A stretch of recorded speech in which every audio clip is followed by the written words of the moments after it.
Бұл ел картада жоқ, бірақ оны сен көруің мүмкін. Олар тек түнде шығады, ал сен қазір түнде көріп отырсың. Байгайстанға кіргендер ешқашан қайтпайды.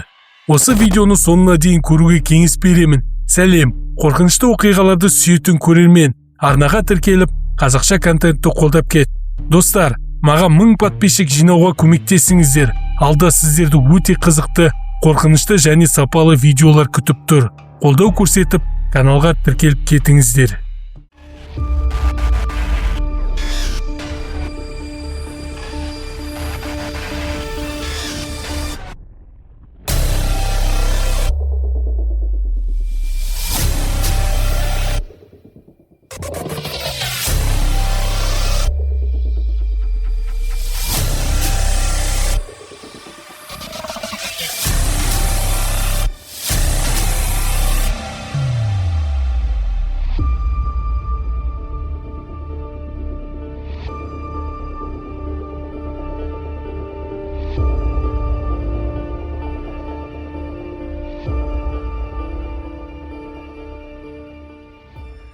Үш дос, Жалғас, Бағжан және Мағжан, кішкентайынан бірге өсті.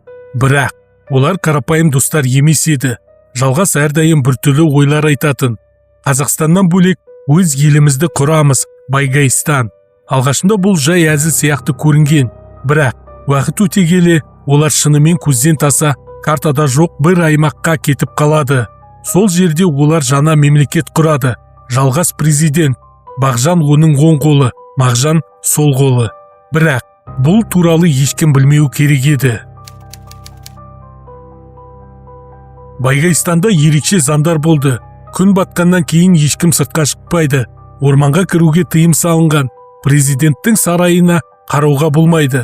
Бір күні жаңа келген тұрғын түнде сыртқа шығып кетеді. Таңертең оны ешкім таппайды. Тек орман жақтан сыбдыр мен біртүрлі күлкі естіледі. Бағжан мен Мағжан ештеңе болмағандай жүре береді. Ал Жалғас болса, ол ережені бұзды деп күлімсірейді. Жалғастың сарайында ешкім кірмейтін бөлмелер бар еді. Бір күні Мағжан байқамай бір есікті ашып қалады. Ішінде қабырғаға ілінген суреттер, жоғалып кеткен адамдардың суреттері. Ал ең қорқыныштысы, олардың кейбірі әлі тірі сияқты, көздері қозғалып тұрғандай көрінеді. Кенет артынан Жалғастың дауысы шығады. Ол бөлмеге кіруге болмайтынын білесің ғой. Сол күннен кейін Мағжан бұрынғыдай болмай қалды. Мағжан бір түнде орманға жасырын кіреді. Ол шындықты білгісі келді. Орманның ортасында үлкен қара ағаш тұрды. Оның айналасында әлгі жоғалған адамдар қозғалыссыз тұр. Кенет олардың бәрі бір уақытта басын бұрып Мағжанға қарайды. Бізді Жалғас жіберді деген сыбыр шығады. Мағжан қашып шығады, бірақ сол күннен бастап оның көзі өзгеріп кетеді.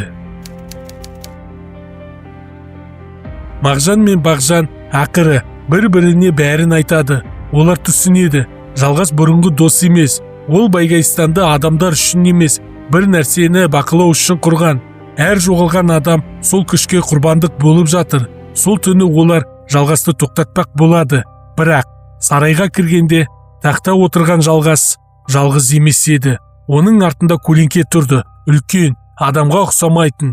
Сендер кешіктіңдер, Байгайстан енді тірі ел емес. Сол сәтте есіктер өздігіне жабылып қалды. Сарайдың есіктері жабылғаннан кейін Мағжан мен Бағжан қозғала алмай қалды. Жалғас баяу орнынан тұрып, артындағы көлеңкеге қарайды. Көлеңке сыбырлап сөйлейді. Бірақ оның дауысы адамдікі емес еді. Үшеуіңнің біреуің тірі қаласыңдар. Мағжан қорқып, Жалғас, бұл не? Біз дос едік қой. Жалғас күледі. Бірақ бұл оның дауысы емес сияқты. Мен енді Жалғас емеспін.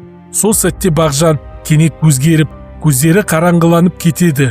Ол Мағжанға қарай баяу жақындай бастайды.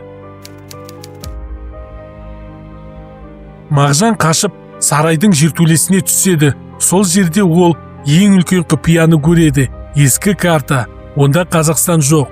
Оның орнында тек бір ғана ел жазылған, Байгайстан. Ал картаның шетінде бір жазу тұр. Бұл елден ешкім шықпайды. Кенет артынан қадам дыбысы естіледі. Мағжан бұрылып қараса, Бағжан тұр, бірақ ол енді адам емес еді. Сен де бізбен қаласың. Сол кезде жарық өшті. Бірнеше күннен кейін адамдар интернеттен бір видео көреді. Онда 3 адам тұр, жымиып, көздері қызыл. Олар бірге айтады: Байгайстанға қош келдіңіздер. Экран бір сәтке өшеді. Сосын артында бір көлеңке пайда болады. Егер видео ұнаса, арнаға тіркеліп лайк басып, өз пікіріңді қалдырып кет.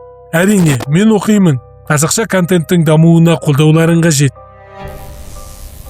Байгайстанға қош келдіңіздер.